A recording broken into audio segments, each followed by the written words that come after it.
Student, स्वागत है आप सबका संस्कार इंग्लिश वर्ड चैनल पर। तो हम लेकर के आ रहे हैं क्लास 10th जो 2022 में एग्जाम होना है संस्कृत के ऑब्जेक्टिव क्वेश्चन।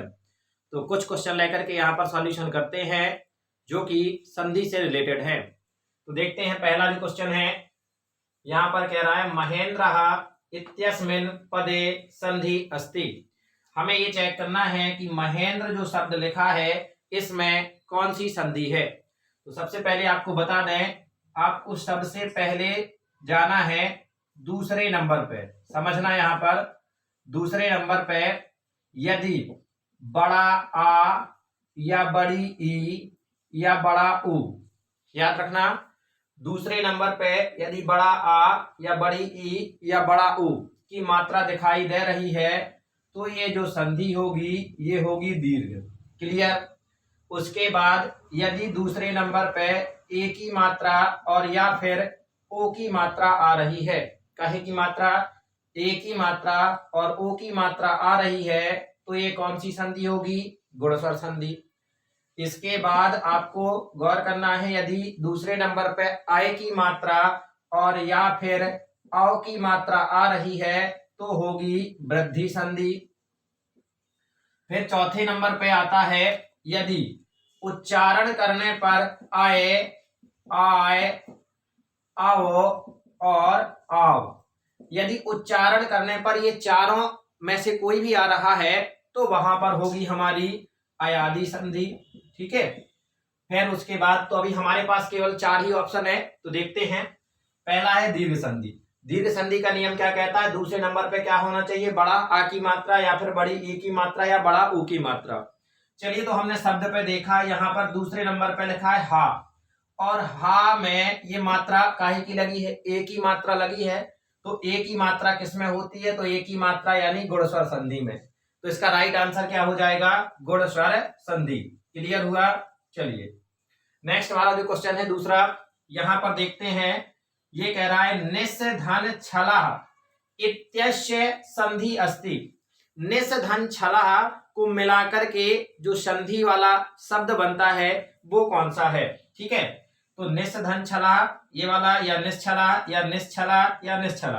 देखिए, तो इससे जो बनती है ये बनती है निश्छला, ये शब्द बनता है, ये आपको पता है, ये होता है निस धन छला बराबर का क्या होता है? निश्छला।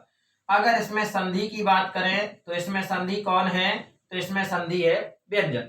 तो यहां पर देखना, बहुत सारे बच्चे यहां गलती कर देते हैं, यहां ये वाला सा और ये वाला सा, इन दोनों में बहुत अंतर है। ये पूरा सा लिखा है और ये आधा। तो ध्यान दें, यहां पर लिखा है सा, यदि सा के जस्ट बाद यहां पर कोई स्वर से शुरू होता तब हमारा कौन सा सा बनता? ये वाला। समझ रहे? और अगर यहाँ पर स्वर नहीं है, यहाँ पर व्यंजन है, तो फिर ये आधा ही सा रहेगा, ये वाला। तो ये दा नंबर का इसका राइट आंसर। अगर इसमें पूछ दे निषधन छला में कौन सी संधि है, तब हम क्या लगाएंगे? व्यंजन संधि। चले आ जाते हैं तीसरे नंबर पे। तीसरे नंबर का क्वेश्चन कह रहा है दिग्गजः इत्यस्मिन् पदे संधि अस्ति। दिग्गज, तो सबसे पहले हम आपको इसका बता देते हैं विच्छेद। ये होता है दिक धन गजः। क्या होता है? दिक धन गजः। क्लियर। तो अब होता क्या है, ये जो का है, का अपने ही वर्ग के तीसरे अक्षर में बदल जाता है। तो का और खा और गा, का वर्ग का तीसरा अक्षर क्या होता है? गा। यहां पर लिखा है का कैसा है? आधा। तो ये बनेगा भाई मेरे आधा गा। तो ये हो गया दी और आधा गा और उसके बाद ये गजा। तो दिक धन गजा दिग्गज, ये भी व्यंजन और ये भी व्यंजन। तो स्वाभाविक सी बात है कि जो संधि बनेगी वो कौन सी संधि होगी? व्यंजन संधि। कहीं इसमें दिया है, ये दिया है, आ नंबर का इसका राइट आंसर हो जाएगा कौन सा?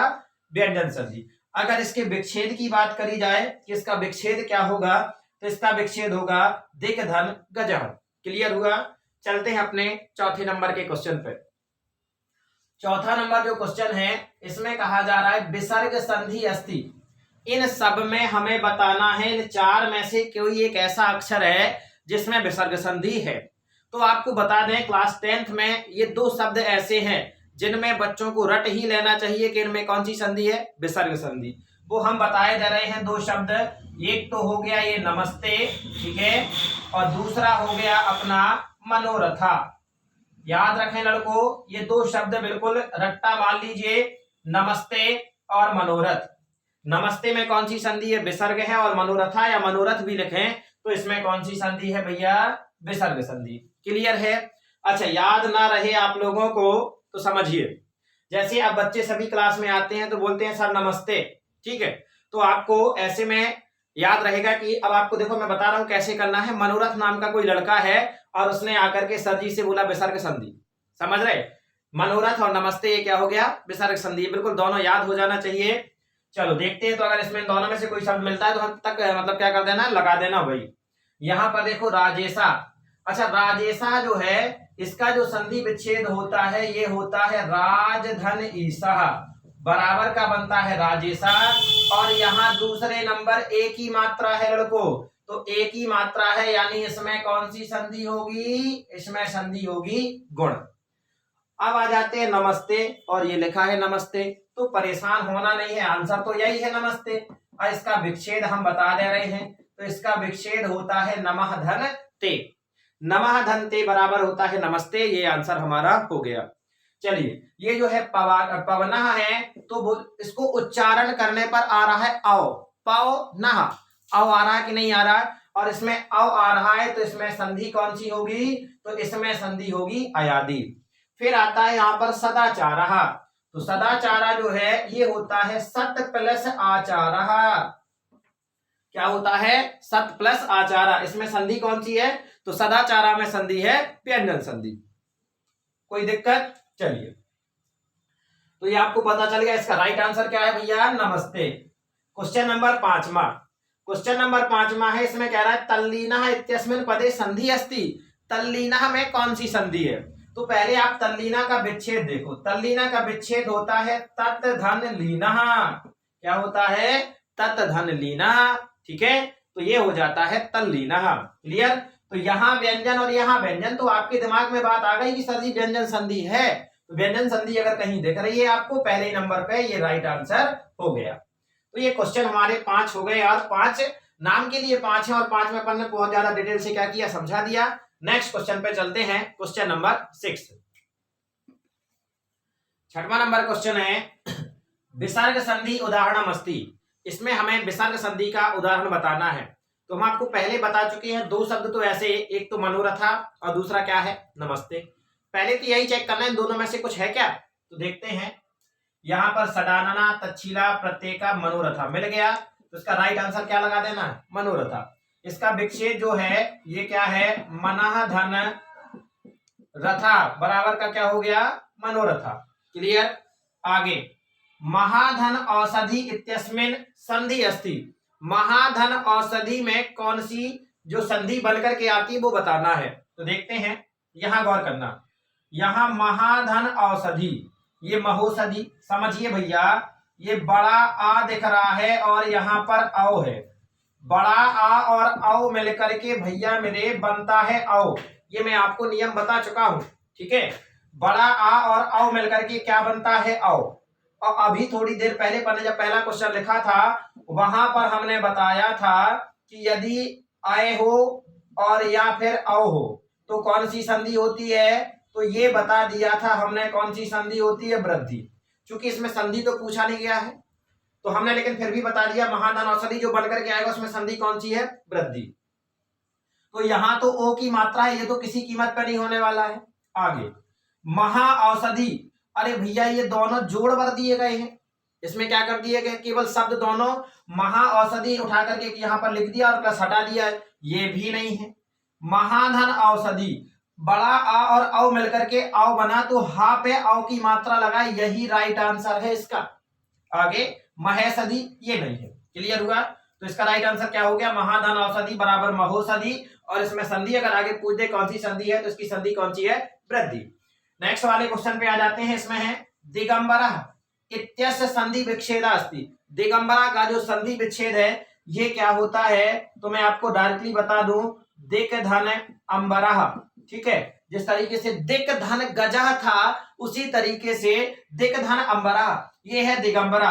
अगर ऐसा कहीं आपको मिल रहा है तो आप इसमें लगा देंगे। और इसमें संधि की बात करें तो इसमें संधि है लड़कों व्यंजन संधि। कौन सी संधि है? व्यंजन।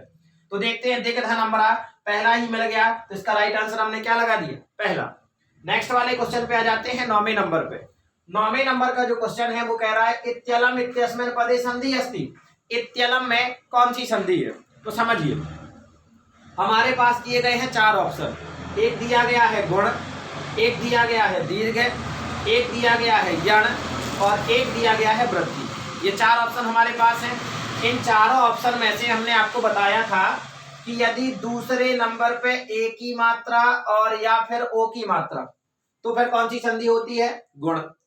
दीर्घ में हमने आपसे क्या बताया था? या तो बड़ा आ की मात्रा या बड़ी ई की मात्रा या बड़ा ऊ की मात्रा, तो कौन सी होगी? दीर्घ। अब वृद्धि में हमने बताया था या तो अ की मात्रा और या फिर औ की मात्रा। तो क्या यहां पर दूसरे नंबर पे ए या ओ की मात्रा है? बिल्कुल नहीं। क्या दूसरे नंबर पे बड़ा आ या बड़ी ई या बड़ा ऊ की मात्रा है? बिल्कुल नहीं। क्या दूसरे नंबर पे आ या औ की मात्रा है? बिल्कुल नहीं। तो भाई अब बचा क्या? अब बचा ये यण स्वर संधि, तो यही इसका राइट आंसर हो जाएगा। नेक्स्ट वाले क्वेश्चन पे, अच्छा एक बात और बता दे, यहाँ जो इत्यलम शब्द है इसी के जैसा एक और शब्द है, ये है इत्यादि। क्या है लड़कों? इत्यादि। और ये बनता है इति धन आदि, इसका विच्छेद होता है। जिस तरीके से इत्यलम का संधि विच्छेद हम आपको बता दें, ये होता है इति प्लस अलम, ये है इसका संधि विच्छेद, और इत्यादि ये है इति धन आदि। इसमें भी यण स्वर संधि है और इसमें भी यण स्वर संधि है, याद रखना। चलिए आगे, जगदीशा इत्यस्य संधि इत्यस्य पदस्य संधि विच्छेद। जगदीश का हमें संधि विच्छेद, तो इसका राइट आंसर होता है जगत प्लस ईस। अब सुनिए, अगर यहां पर ईसा लिखा है तो यहां ईसा और ईस लिखा है तो ईस, कोई दिक्कत? जगत प्लस ईसा, यहां पर आपको बता दें संधि इसमें कौन सी है, तो इसमें संधि है व्यंजन। कौन सी संधि है? व्यंजन। तो ऐसा कहीं ऑप्शन आपको मिल रहा है जगत प्लस ईसा, ये पहले ही नंबर पे मिल रहा है, ये इसका राइट आंसर। तो ये थे हमारे संधि के 10 महत्वपूर्ण क्वेश्चन। नेक्स्ट वाले पार्ट में अपन आएंगे क्वेश्चन नंबर 11 से लेकर के, और इसमें क्वेश्चन नंबर 20 तक सॉल्व कराएंगे। तो पढ़ते रहना है, मुस्कुराते रहना है, और यदि किसी ने चैनल को सब्सक्राइब नहीं किया है तो वो चैनल को सब्सक्राइब करे। और 2022 में जो क्वेश्चन आने वाले हैं पूरे के पूरे ऑब्जेक्टिव हम इसी तरीके से आपको सॉल्व कराएंगे। जय राम जी की।